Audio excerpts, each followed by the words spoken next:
Noi kasar si di laway machang ngagtangay.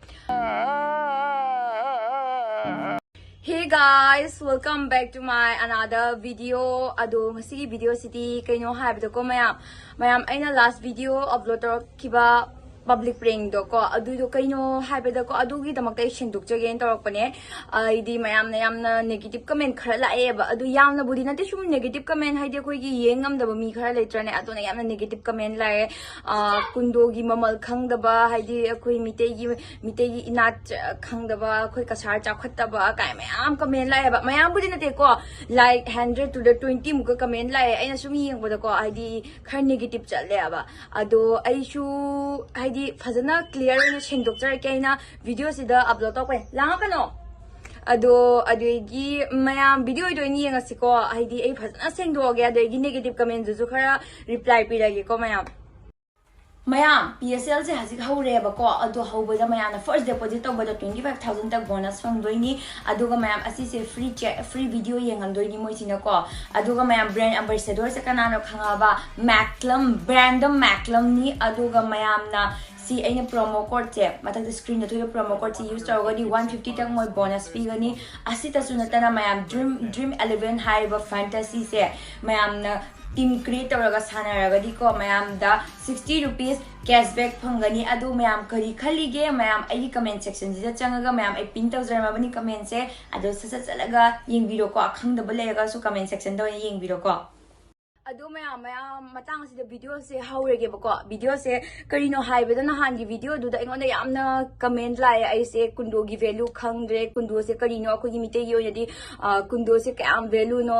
kasar macha sida kasar sida ahalaman ga pandre ba kaino ga ingon mayam haireba do mayam gi doubt mayam sindu ai loi clear tawjarage adu akhoi sigane kundo se makhalani shuna sat lebako amana angang bu kundo kauri amana shum lohong bada haidi yamna precious oiba kundo do haidi punsi le pun kan haibado adu kundo du ne ba adu asiga leijare ba ko angang bu kundo haibase adu ai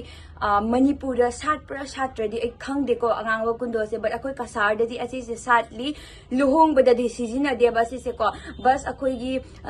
like khoi matam da leikat nei da na ko leikat na ba matam du da asigi season ye ba ko haidi asigi season nei ado luhong matam da di sumji season de ko ado yengo myam na su yengo kam difference no haibado ado asimak ne ba aina inaw ni passing da lenghan gi bado ai isang na su leng banate kijadra ne ai ju khangya ba ai su khoi bobo da hanga kholaga bobo kundo se leng ba phabra natraga ai angang bu kundo do tawrai na hanga ga khotnaraga ahal laman tanaraga ne baina tawgri do ko aduga mayam na ai se kundo gi value khangre adu ada mayam har pado yam nungai tare haiba ko ai wakhal se da sum nungai da bam pong na leire aduga real kundo sina se ani shubra yong se uraba ID difference ngo ba asina real kundo ni asini luhong ba da seasonary se akoi kasar da su ko Manipur da su season ba kasar da su season ba ado mayam na sum khangda na hayak pa su oyam ba yai but asidi ko akoi gi like khorem ba da seasonary ba ado mayam kundo gi doubt se clear oyra ba na tro ado asini ko lengre se amazina te ko amase yam na su sate yam na thiba wai ba but haji gi angang bu kundo si di akoi yum da su sat le akoi gi hane gi yum da su sat le ba ado haji mu kundo gi se wazalo ra ba na comment makha comment mu parage ko comment ta kam jam thina ngai haiba je yenghalage ko mayam da ado ai negative comment se padri mamang da su aina khwai dai nungai ta ba mana kaino haiba da ming we di parlor ge Facebook ta yamna hagi popular oiba chiche do ai ming di pan bangam ja aroi ai ma ga khana ba su ngam ja roi chin pa na ba su ngam ja ko ai lam na koi kasar dai lam na khoram jari hadi kaim to biak ta ba bas ai wa do clear taw janing ye ba ko hadi mana seasonary kiba wangang wahai wata singdo khatang nuai ta ba phawre ba adona just ai wa se ko ai video se da clear taw jege haidi man haigi ba se ko ai video se molus keno harassment and keno haigi ba ne ba ai khangre ko ai ya ai u hodre ai inau ni passing na u ho hairek pa ne ba ko aduga aina phone su taw jeki phone su pai bi te ba ko ya phajan clear taw thoke na ko adu phone do pai bi ak tamine ai video si da oina clear taw jareke kaina di mi amana ai mam da fatta ba khangi bai se ko nuai ja de ba idi tote aina tasing na haijabada ado karino haibada harassment haise karino harassment haise miyam the mentally and physically torture tawbase sidi harassment kawiyaba ado ai video sida karamba type ki harassment aina tawrabano ai sama khangdare just entertainment purpose ki damata tawbane Hajikan Diam Jakatna, mid surgery tone, eye surgery tone, Mapalam Gimato Tamiabako, Mapalam Gimato Shishu, Aquina Tam Ningai Oyabako, Mapalam Gimato Tambagas Mane, praying to wives, Mapalonde, Horinako, Ako India, the Han Hokibanate, out of country, the Guinea praying to put her kibose, praying videos in Zeko, Ado Inamingo, the Chupu Brana Traga, going, Koluba in the Tetanako, do Gumba harassment in the Tenako, Anata Risako, Moya the Tone, Ado, a quick hiding is in a Moyimatota Mek, when mid surgery, not on surgery, Moyimatotambado, Adumana could bring him Matotam Zabaniabako, Heidi,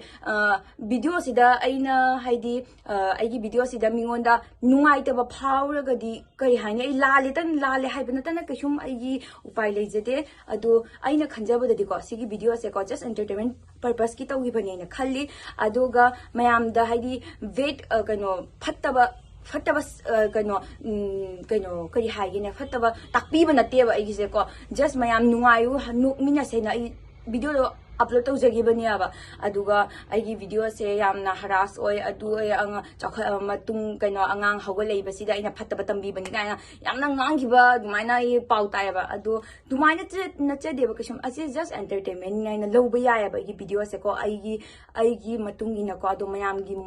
gi matung ina so entertainment na loba yai asiga kashum fataba yaudeba adu mapanlam gi matau tamadi mapanlam gi su matau khar tamba yai dana ko adu tani dai na haining gi se aduga siga harassment karigan kai mi yauden khalle ado maya hajik negative comment se khara negative comment khara la ko se asichu ai yamna nuai taba matungina answer su pizara yeba ko kasar macha sungnung gangsi hema akoi kasar macha na haidi kari tawrage haiba kari nuai taba pirage haiba haidi ichilina matani na khandokpa akoi su meitai lon lo lisibu kari nuai taba leirage haibani da ina haidi ko just asi khangni yeba ko yamna nusi daba comment ga lakpa se ko kasar sida birakanu haiba sida ninga su ko aingonda direct haibiro ba nangi video yengde nangi video nuai ke nang aduni adane na ko direct kasar macha pala ko se thamoi da ping pa leba ko ado next ki sina nui kasar sidi lawai macha ngakta ngaire akoi kasar da lawai macha aise kasar se kamai lawai macha no se khangni kaigino haibadi akoi kasar da chorok lambi su pachana semi karen ju lai lawai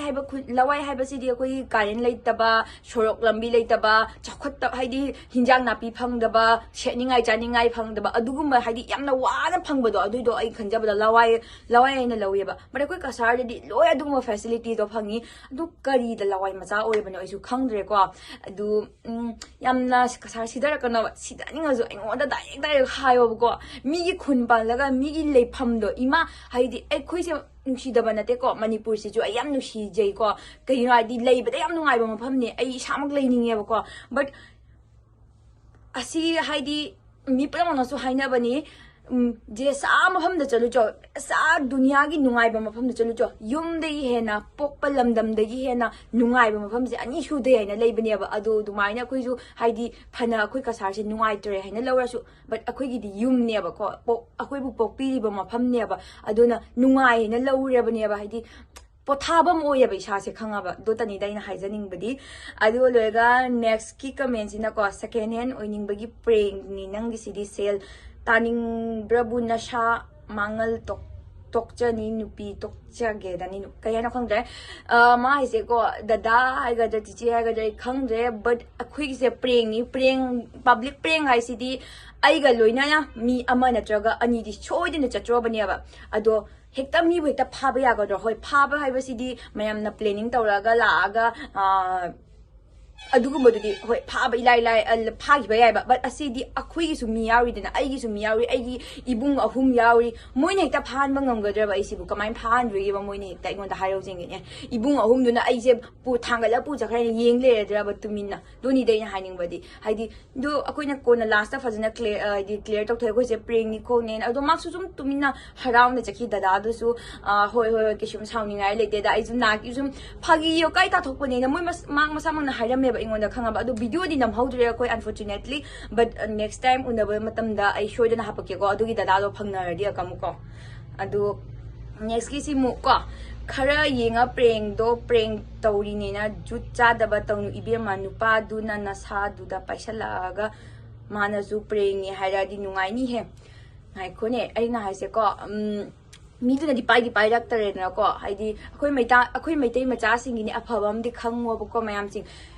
nupi angang da respect tau bani phana moina lamhele hayasune khangaba mamang wakta da di tau da bani aina taurido khangaba maning da su mayam ball thana ba yauri adogi lamjen chen ba su yauri moina aigi mamangna hekta mi gi mamang da aigi phatta ba haidi body parts da hekta payakadaba nate ba ko haidi akhoi maitai macha singna dumaina taure ne ta gra ba hoi manung da taujaba dudi moigini adudi moigi papni abako moigi karmani ado mapan thong da taure mangna mitei machamna hekta nupiamgi ijat phi mamang da thoktok pire du do paire da paire ta khrabo ta jidana adu khatang khandaraga comment ta birawa ba khangaba aduri da ina haijening badi ibema nangi preng do henma leche arke ijan thoibina haido chum khabawani matung mana sugumba preng taw kanu kari da chumi ba kari da lali ba ay adudi khangje ko nangi point of view ni mi gi point of view ni ko ai point of view gi matung ina di ai na tawi ba do ko kishum henjen banate ado tosi matang asida si paladi khoyam jari ai khana ba chungam jaroi hana angang oi ngai de imana bisinga khana de taw ba dai sum tumina lejaba mine ba khana ba se am pam de ba ko aduga preng ina pakte nupa na preng tawini na chance lawredi cyber crime na takhine adu kundo gi magun se yam thakwang na lawrini preng ni na madudi phat hukchala di arembada adu kundo na teba adu last jo clarify tarongani ba suppose kundo yamadi kundo na teba do hu azu ka shum kai de ba khamra adu do kari haini aina ngas video mamang da su hai ki bani asi che angang ba kundo ni asi che hu azu ka shum kai de asi luhong ye na lawre ba khanga ba hukna re na lawre kai na kat le na lawre ba adu ni dai na haijaning badi adu maya matang asida video se lo shalage ai gi video se nungai haidi ai ngasi se yam thawai nungai de ba ko video se haidi kai hani yam thawai nungai te aduna yam su ngang gra ma yam haidi chinje ping ngang gra ma ko adu I just ai mayam da clear tok thok pane na khalli yam na su ngang banate ko adu mayam